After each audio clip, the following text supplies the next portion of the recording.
Assalamualaikum warahmatullahi wabarakatuh. Kami akan menjelaskan tahap pengisiaran dari akuntansi perusahaan dagang. Nama saya Brian Timothy. Nama saya Muhammad Khofiful Umam. Nama saya Muhammad Farhan. Nama saya Muhammad Ramdan. Tahap pengisiaran siklus akuntansi perusahaan dagang. Tahap pengisiaran akuntansi perusahaan dagang ada 3. Yang pertama ada neraca saldo, yang kedua jurnal penyesuaian, dan yang ketiga neraca lajur. Yang pertama, yaitu neraca saldo. Sebenarnya, tidak ada yang berbeda neraca saldo dalam siklus akuntansi perusahaan dagang dan jasa.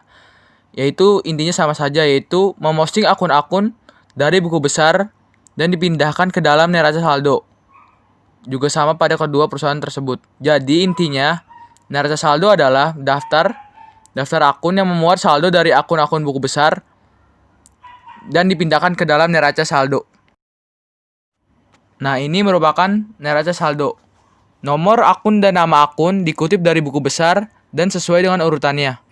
Dan saldo debit kredit harus berjumlah seimbang dan saldo debit harus diisi sesuai dengan akunnya. Contohnya seperti kas yang harus berada di debit dan contoh di kreditnya modal atau utang yang memang tempatnya di kredit.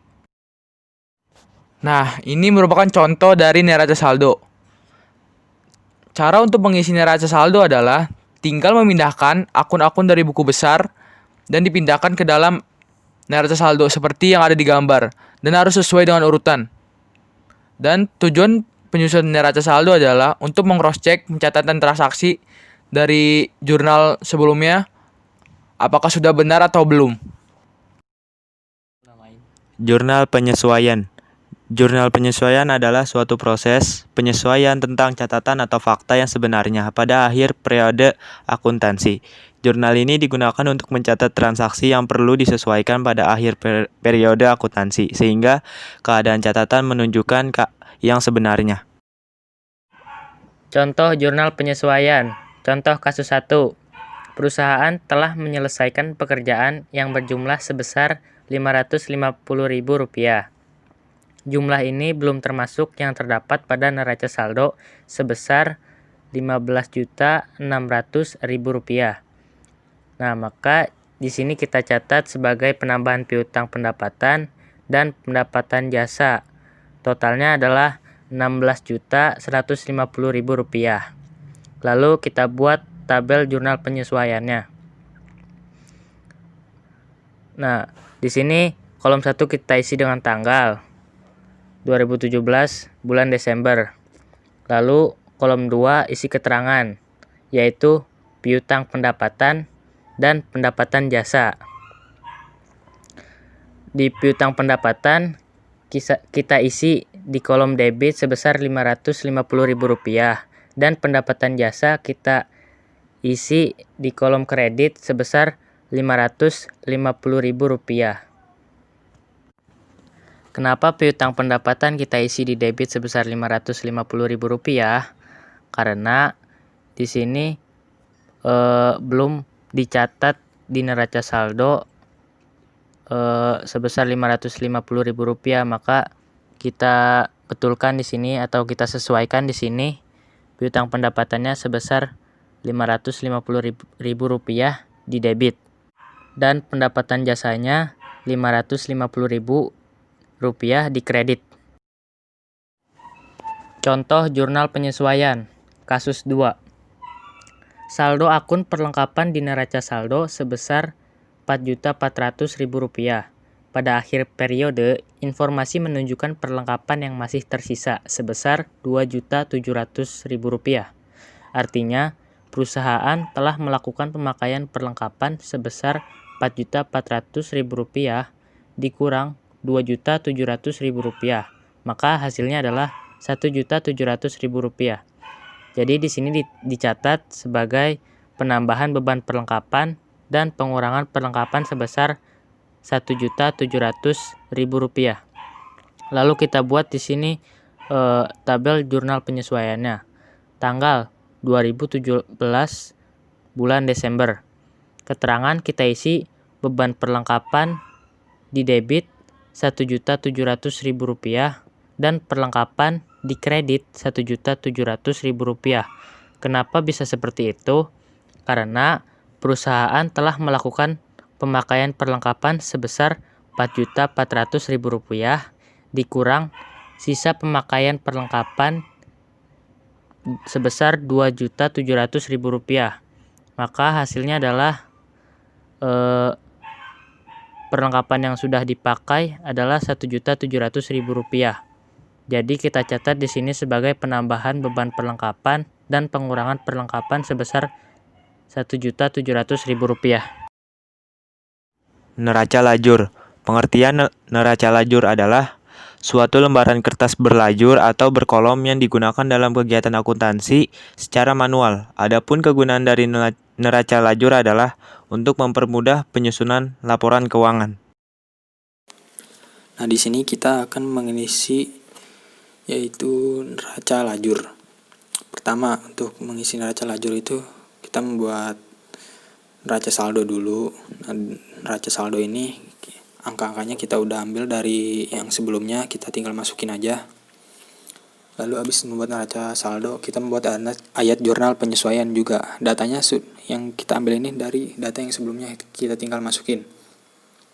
Setelah membuat keduanya, neraca saldo dan ayat jurnal penyesuaian, lalu kita membuat neraca saldo yang disesuaikan. Neraca saldo yang disesuaikan ini kita dapat dari neraca saldo yang disesuaikan dengan ayat jurnal penyesuaian. Nah, jadi kan di kasnya itu 13.100.000, di neraca saldo itu di debit. Karena di ayat jurnal penyesuaiannya kosong, kita pindahkan aja ke debit. Langsung kita pindahin 13.100.000 di debit. Lalu piutang usaha di muka 1 juta di debit. Sama kita pindahkan juga ke debit 1 juta. Sewa dibayar di muka 2.400.000 itu di debit. Di ayat jurnal penyesuaiannya 2.200.000 di kredit. Karena ini berbeda debit dengan kredit, jadi dikurang. 2.400.000 dikurangin 2.200.000. Hasilnya 200.000 di debit, karena debitnya lebih besar dibandingkan yang kredit. Lalu perlengkapan 2 juta di debit. Itu neraca saldo yang lalu yang di jurnal penyesuaiannya 1.500.000 di kredit. Sama kita kurang juga 2 juta dikurang 1.500.000, hasilnya 500.000 di debit karena debitnya lebih besar. Lalu peralatan 10 juta di debit, kita pindahkan juga di debit 10 juta. Kendaraan 12 juta di debit, kita pindahkan juga sama 12 juta di debit. Lalu utang usaha di kredit 4 juta, jurnal penyesuaiannya kosong, kita pindahkan di kredit 4 juta. Utang bank 10 juta di kredit, sama di neraca saldo disesuaikan juga tinggal kita pindahkan di kredit 10 juta. Lalu modal nona Anita 30 juta di kredit, tinggal kita pindahkan 30 juta di kredit karena jurnal penyesuaian juga kosong. Lalu prep nona Anita 1 juta di debit, jurnal penyesuaiannya kosong, kita pindahkan di debit 1 juta. Pendapatan jasa 6 juta di kredit, sama neraca saldo kita pindahkan di neraca saldo disesuaikan itu di kredit 6 juta.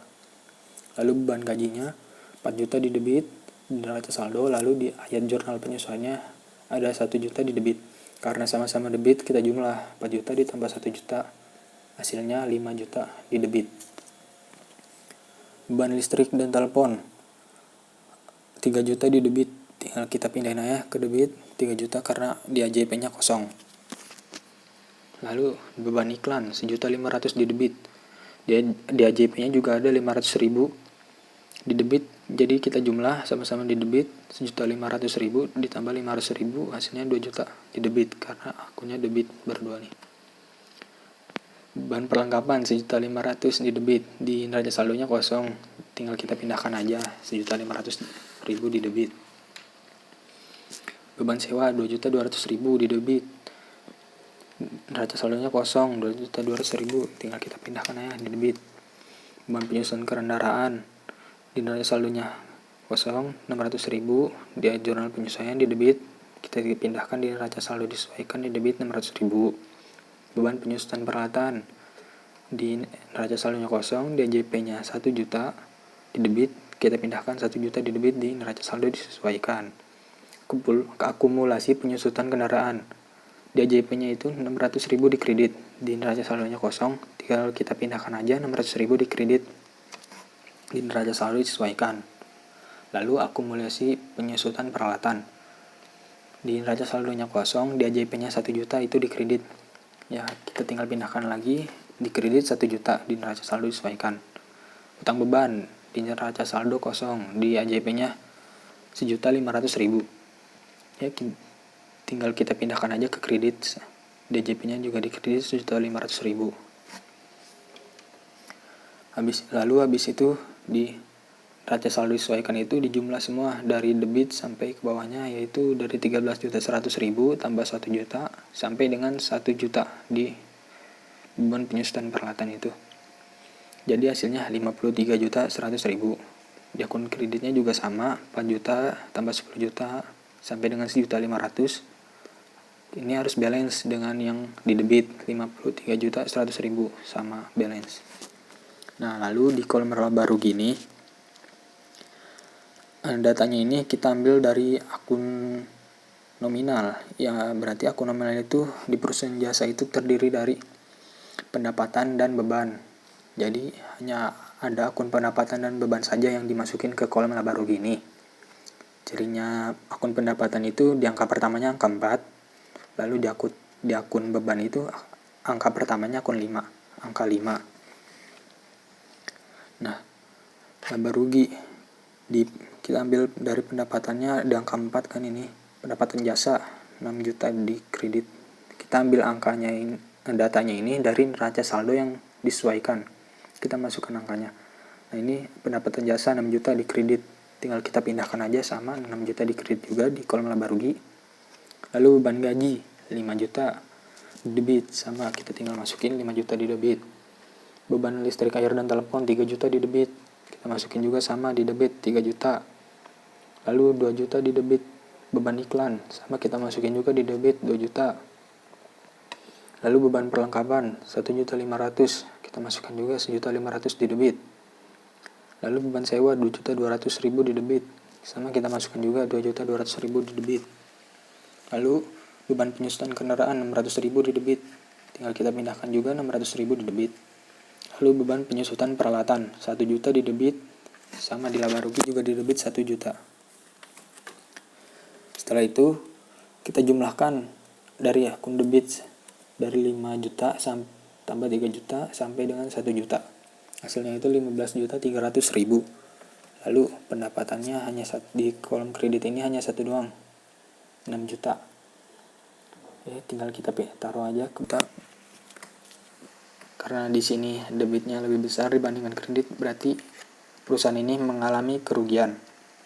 Kerugiannya itu berapa? Tinggal dikurang aja, 15.300.000 dikurangin 6 juta, hasilnya 9.300.000. Lalu 6 juta ditambah 9.300.000 itu harus balance kan, 15.300.000 benar, berarti ini juga sama, biar balance. Lalu di kolom neraca ini terdapat akun real yang terdiri dari harta, utang, dan modal. Akun harta itu kan ciri khas angka pertamanya itu angka 1. Akun utang itu ciri khas pertamanya itu angka 2. Akun modal ciri khas pertama itu angka 3. Nah, sama neraca juga kita ambil data nominal ini, diambil dari neraca saldo yang disesuaikan. Di kas kan 13.100.000 di debit, di neraca kita masukkan 13.100.000 di debit. Lalu piutang usaha di muka 1 juta di debit, kita pindahkan juga di debit 1 juta. Sewa dibayar di muka 200.000 di debit, kita pindahkan juga 200.000 di debit. Perlengkapan 500.000 di debit, di neraca juga 500.000 di debit. Lalu peralatan 10 juta di debit, kita pindahkan juga di neraca 10 juta di debit. Lalu kendaraan 12 juta di debit, kita pindahkan juga di neraca debit 12 juta. Lalu utang usaha 4 juta di kredit, kita pindahkan di kredit juga 4 juta. Lalu utang bank 10 juta di kredit, di neraca juga kita pindahkan 10 juta di kredit. Modal nonanita di kredit 30 juta, kita pindahkan di neraca di kredit 30 juta. Fribe nonanita 1 juta di debit, di neraca juga 1 juta di debit. Lalu akumulasi penyusutan kendaraan 600.000 di kredit. Kita pindahkan juga di neraca 600.000 di kredit. Akumulasi penyusutan peralatan itu 1 juta di kredit, di neraca juga 1 juta di kredit. Utang beban 1.500.000 di kredit, sama di neraca juga 1.500.000 di kredit. Sama tinggal kita jumlahkan 13.100.000 tambah 1 juta sampai dengan 1 juta dari prep non-anita itu hasilnya 3.800.000. Lalu di kolom kredit juga sama, kita jumlahkan 4 juta ditambah 10 juta sampai dengan 1.500.000, hasilnya 4.100.000. Setelah itu kita kurangi 4.100.000 dikurangi 37.800.000, hasilnya itu 9.300.000. Ini hasilnya sama dengan yang di laba rugi tadi ya, mengalami kerugiannya 9.300.000. Nah, lalu kita jumlahkan biar pasti 4.100.000 sama biar balance. Ya, jadi sekian cara mengisi kolom neraca lajur seperti itu. Ya, kalau neraca saldo disesuaikan itu didapat dari neraca saldo yang disesuaikan dengan jurnal penyesuaian. Nah, kalau di kolom laba rugi itu isinya itu hanya akun-akun yang terdiri dari pendapatan dan beban saja. Lalu di kolom neraca ini hanya ada akun harta, utang, dan modal. Sekian penjelasan dari kelompok kami, kurang lebihnya mohon maaf. Wassalamualaikum Assalamualaikum warahmatullahi wabarakatuh.